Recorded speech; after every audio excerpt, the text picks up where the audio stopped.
Next up, we have Legacy by Danimal, Canon, and Zeph, featured in Just Shapes and Beats, is my understanding. Once again, everybody, this is a Basterd's LFA, a layman-friendly analysis. I'm a professionally trained musician, a composer, and my objective here is to explain things in a way so that you don't have to be one to understand what is happening here, musically. So, if you like the sound of that, make sure you're following the channel, subscribe to the channel, whatever you're gonna use, like the video, share the video, leave a comment, turn on notifications, become a member. Once again, everybody, don't forget to join the Discord server, the gaming channel, how to request songs if you're not on the live stream, members getting early access to the content. I have a spiel for this and a bunch of other things at the end of this video, so stick around for that. Disclaimers showing on your screen right now, so go ahead and pause the video to read them in full. Otherwise, please be patient with me. I am acoustic and guitarded, so please keep that in mind. With that, let's do this. Legacy, let's go.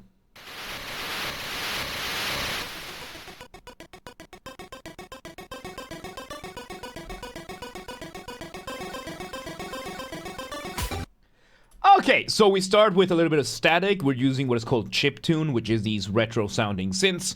And we then, after a little bit of static, we bring in this one synth, giving us our initial motif. Motif being the smallest version of your musical idea, the essence from which everything else comes from. And this one is using what I like to call an alternating pedal. So a pedal note or tone is basically a note that you hold down while everything else is doing whatever it is doing. Sometimes you can call these a drone. Depending on the context, you might be able to use these terms interchangeably. But basically, it's like you just hold down the note until we have that. So then, an alternating pedal, this is a colloquial term that I use, by the way, alternating pedal. Colloquial, by that I mean there's no official academic definition for this, or at least I'm choosing not to use it for the sake of simplicity. An alternating pedal is basically you have a pedal note or a pedal tone, but then whenever something else happens above, whatever happens there, when it happens, the pedal stops. Usually when you have some sort of melody. In this case, we are doing the kind of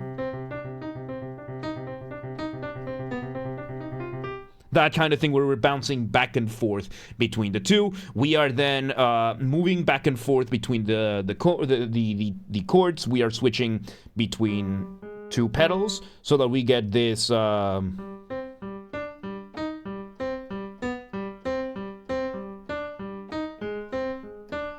that kind of thing. So with that, let's see where this goes. Oh, drums. Go ahead, go ahead. Nice, there's the bass as well.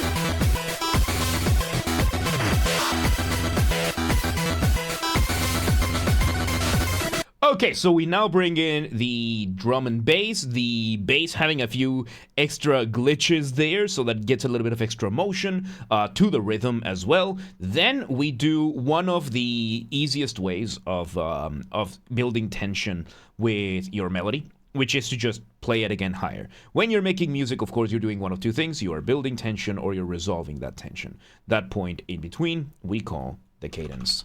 So, in this case, how are we building the tension? We are playing the same thing again, up an octave. So, this is how easy it is, right? I am going to play one of the simplest melodies that exists in the history of music. Then I'm going to play it higher.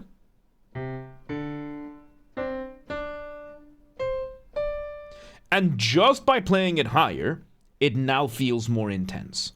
And that is what we're doing over here. Similarly enough, it also helps that because we are now occupying the sound waves in the middle ground, having the melody higher up makes it a little bit easier to catch. Let's see where this goes. Oh, we bring another melody.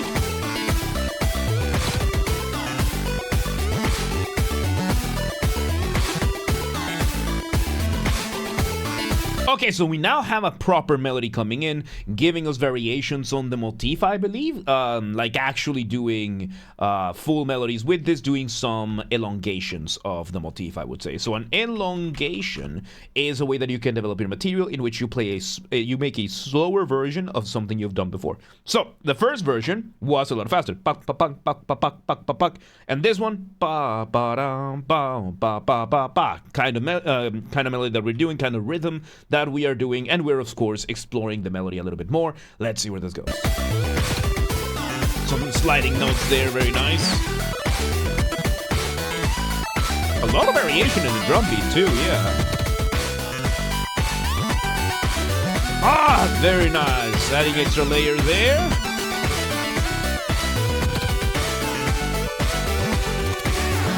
Man, there's a lot. So we bring in a lot of new elements as well, most of them doing ostinatos. Ostinato means that you're doing the same thing over and over. You're repeating the same thing over and over and over and over and over and over again. Usually with little to no variation. So we're using that to create some counterpoint.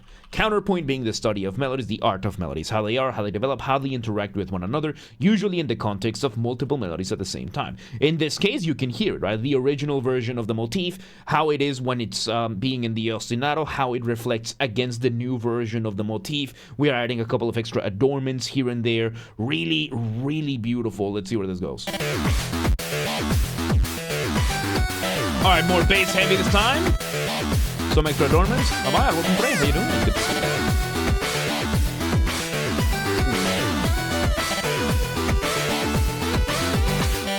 you. Okay, so now one important thing is that we are doing an elongation and we're also doing an inversion.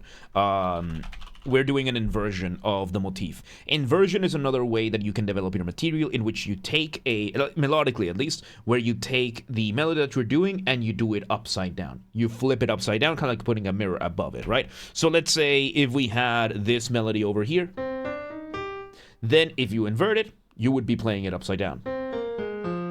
And that's what you get. It's not backwards, it's upside down. If you play something backwards, that's called a retrograde.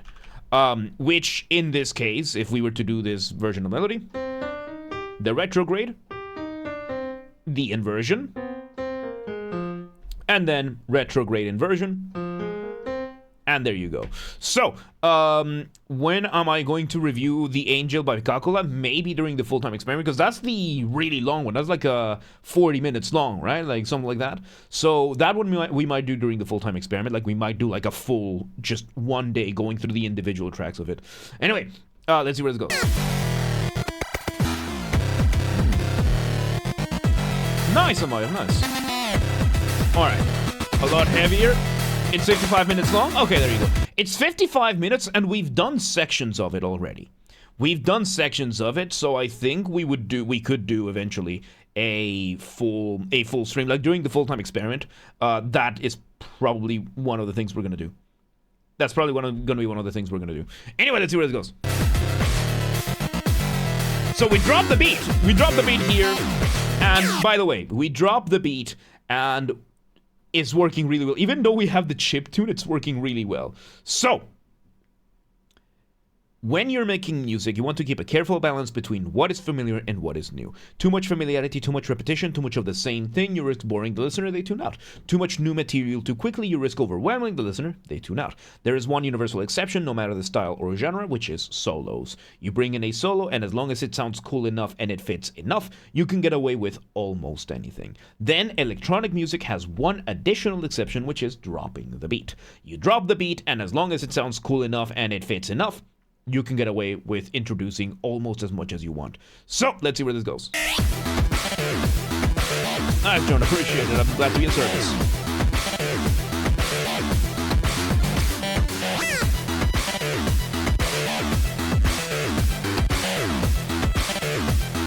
So we have the motif there. We have the motif there still being done. Reduction to the motif higher up.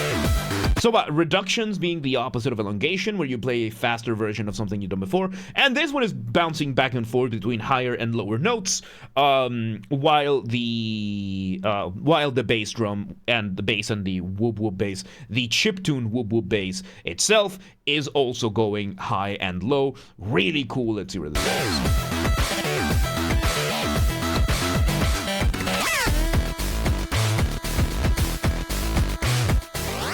Around classically, yes.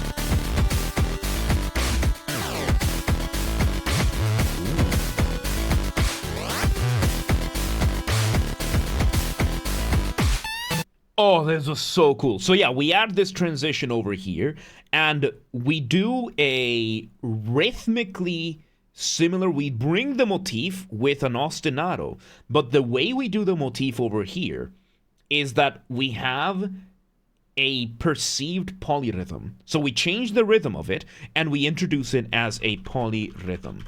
Not only that, we distribute different layers of it so that we're not getting the motif in one layer as usual, one synth doing the same thing, but one of them is doing one part, a second layer a little bit quieter does the next one, and the third one does the next one, making it sound like it has echo, like a delay. Now, a polyrhythm is when you have multiple rhythms playing at the same time, usually mentioned in the context of having these rhythms conflicting with one another.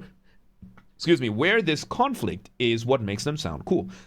The most famous example, of course, being the 3 versus 2 polyrhythm, where you have one part doing 2s, 1, 2, 1, 2, and the other one doing 3s, 1, 2, 3, 1, 2, 3, and then when you do them together,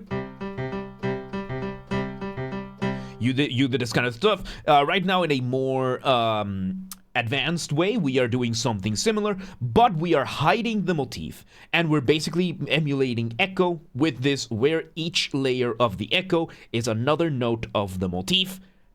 Very cool. Let me go back a couple of seconds and see where this goes. There's the melody again.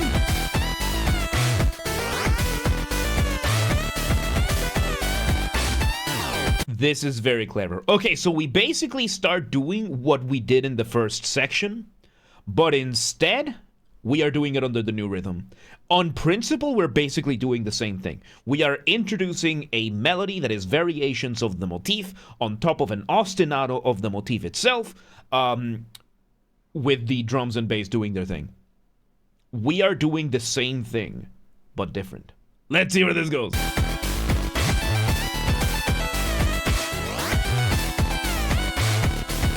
Oh, so good. Little bit of silence there for the rest. Okay, and now we switch one of the synths to sound more like a solo. We introduce a synth solo. So over here, we are now deviating a little bit from the motif and going more into new material. But because we are doing a solo, it's working. Let's see where this goes. Ah, shred it! Going back a little bit. Okay, that's the melody from section 1. Mythical, yes. Welcome back. This is the melody from section number 1. And now we are juxtaposing both versions of the melody, and we're doing them as a call and response. Call and response being a musical conversation. Right now you can hear it very nicely. You have the first melody that we had in the melody that we had in section A, the first variation of the motif as the call, and then when that one is done, or after a while, we have version 2 as the response, and we are having them both together doing some really beautiful counterpoint. Let's see where this goes. Nice. Juxtaposing. Ooh, new version of the motif. The alternating pedal this time around. Focusing more on the alternating pedal. By the way, focusing on the alternating pedal and doing some panning, where one note hits in one ear and the other note hits in the other ear. The lower notes on the left ear, the higher notes on the right ear, giving you these really cool bouncing back and forth. Let's see where it goes.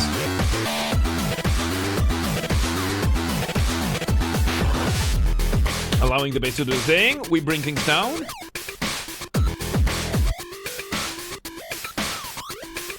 So now we bring this section a little bit more on the texture side of things, not as melodic as some of the other ones, mainly giving us another solo. We introduce another solo in one of the other types that you can do, which is basically having the drums and the bass, giving you a little bit more space, giving you more time to just do this. Red light, welcome today. How you doing? Let's see where this goes.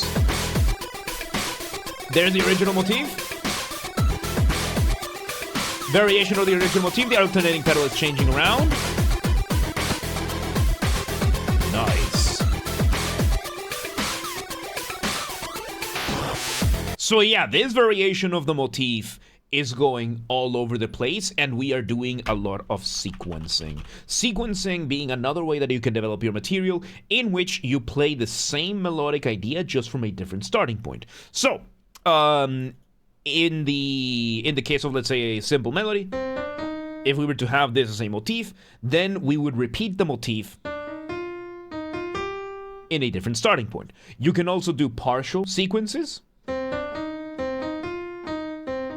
that kind of thing. And in this case, we are mixing and matching, right? Like sometimes it's the alternating pedal that is being sequenced. Sometimes it is just the first two notes being sequenced. Sometimes it's the two latter notes, because this one is primarily a 3-note motif, like ba ba ba. And then you're just bouncing them back and forth. We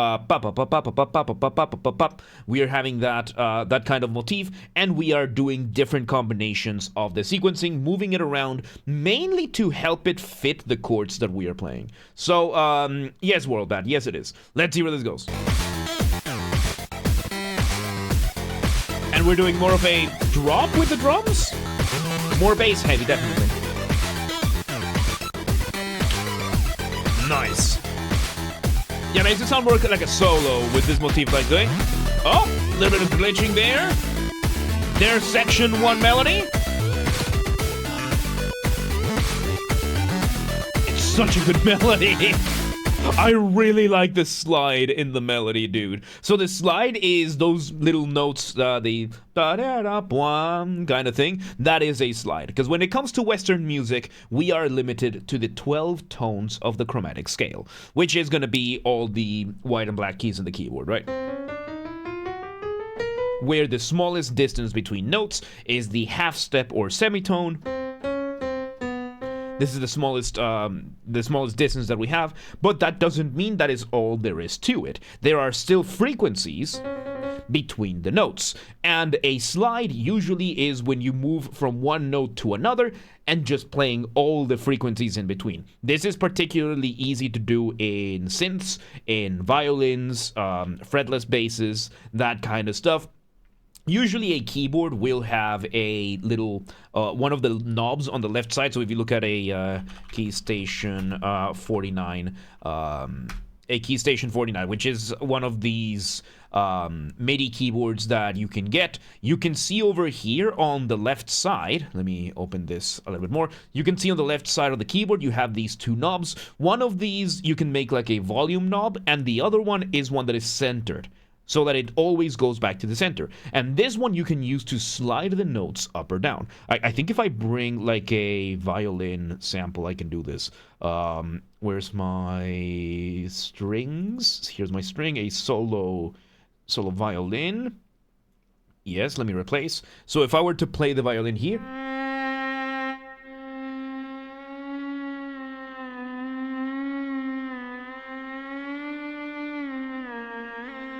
you can hear how we are just sliding through the notes with this little knob over here. I forgot that I had this. Anyway, so yeah, we are sliding through the notes that way. It can be a glissando. It can be a glissando, but a slide is usually a simpler way, because a glissando usually is when you're doing a lot of notes with that, whereas a slide is usually a smaller amount of notes. Microtonal music usually sounds trash when it's used well. Some chord progression. Microtonal music is made well by non-Western people primarily. Like, it's very rare to see a Western musician be able to do proper, like, good microtonal music. Primarily because usually they don't have, okay. Usually it's because, one, they either didn't fully embrace the culture that it comes from, and therefore they don't get that same essence that the original culture can do, or, the more common answer, these are conservatory people, that they have intellectualized music so much that they have stopped making it. Their microtonal music doesn't sound bad because it's microtonal. Their microtonal music sounds bad because it's bad. Because it's bad music. Yeah, that's one of the big issues with the conservatories nowadays, that most conservatory musicians are, I would say, brainwashed into this cult of the post-tonal, atonal, kind of music, and it requires you to make music that really just sounds bad. There's a reason most people don't go to classical music concerts for newer composers. Like, if you see a classical music concert, a venue, which concerts are gonna sell out in your symphony hall? Beethoven, Mozart, Tchaikovsky, or friggin' or friggin' crisscross kid from that just got a new music.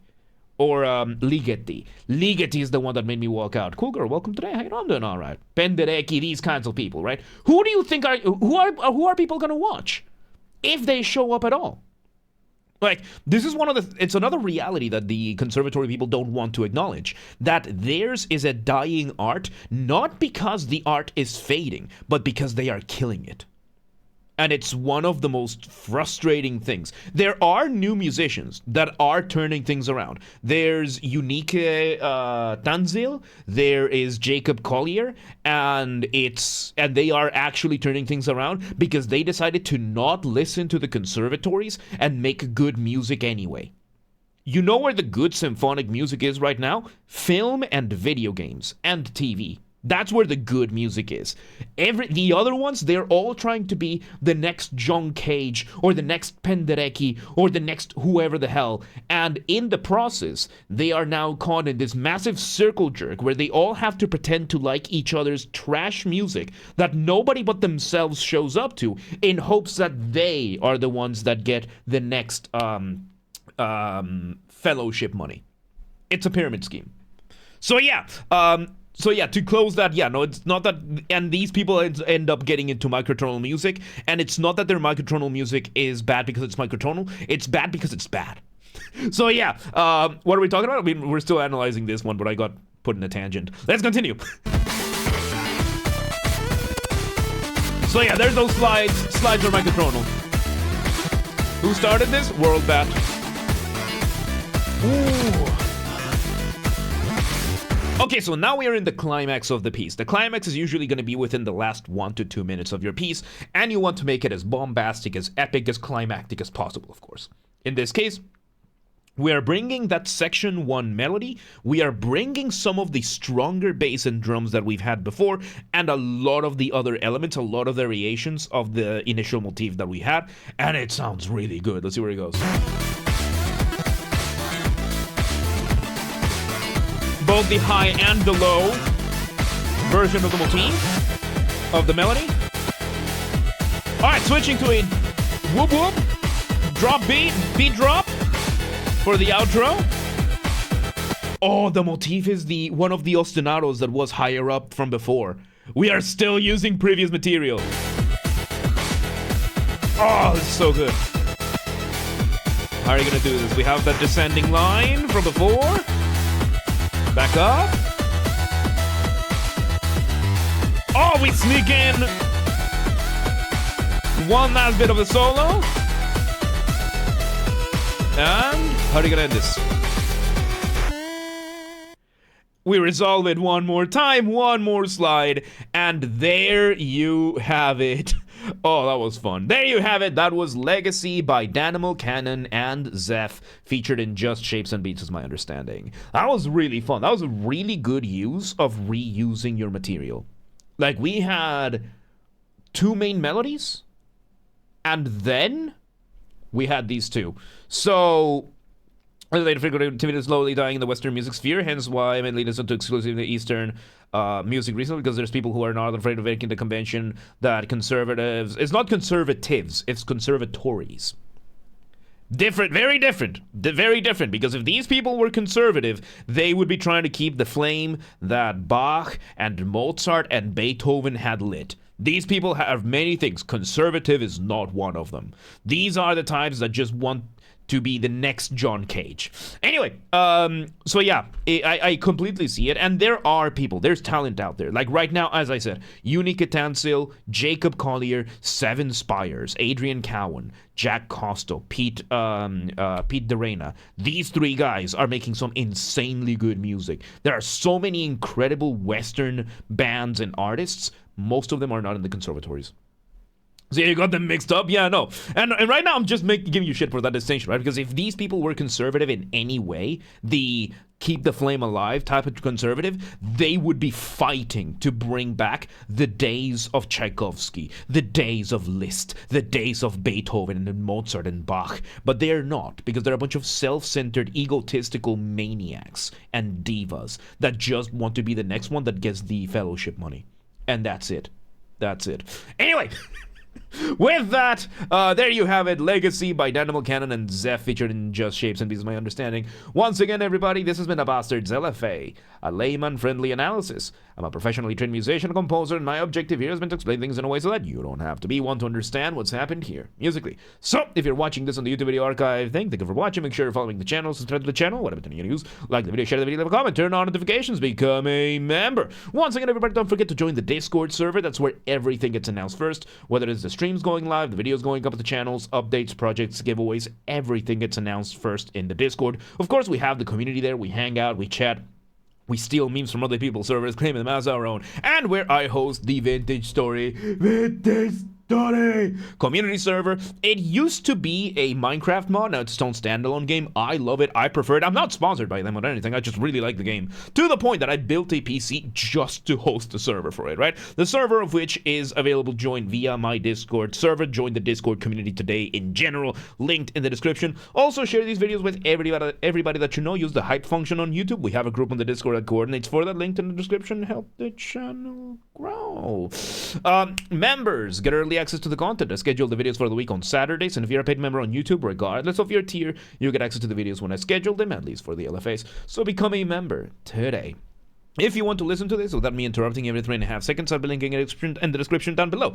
If you want to request a song and you're not on the live stream, check the pinned comment on this video. It has the instructions of what to do. If you want to catch the streams when they happen live, if you want to catch the streams when they happen live, we aim for Monday through Friday, 6 p.m. Central European Time. We stream live on Twitch, YouTube, and Kick so that you can tune in from whichever platform you prefer. Again, 6 p.m. Central Europe. If you're not in Europe, do not worry. We have the full up-to-date streaming schedule showing in your local time zone in both Discord and Twitch. I know I have a rule against doxing myself, but so if you live in Yap Islands, you're like, yeah, what time is 6 p.m. in Hungary? I don't live there. Do not worry. Just go to Discord or Twitch, and it's going to show in your local time zone. And follow the gaming channel. I have a gaming channel because, of course, I have a gaming channel. I'm on YouTube. What else could I possibly have?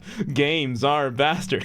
That's where I put the gaming after show recordings when they happen, recorded live during the main channel's after show. We play some video games in the second half of the stream, and then the recordings, the VODs of them go here. We played through Just Shapes and Beats, the story mode at least. We've been playing through Limbus Company, having such a good time with it. So yeah, any game that we play eventually winds up here, so linked in the description, or just search on YouTube, same username as James R. Basterd. Just swap the J for a G, and you got it.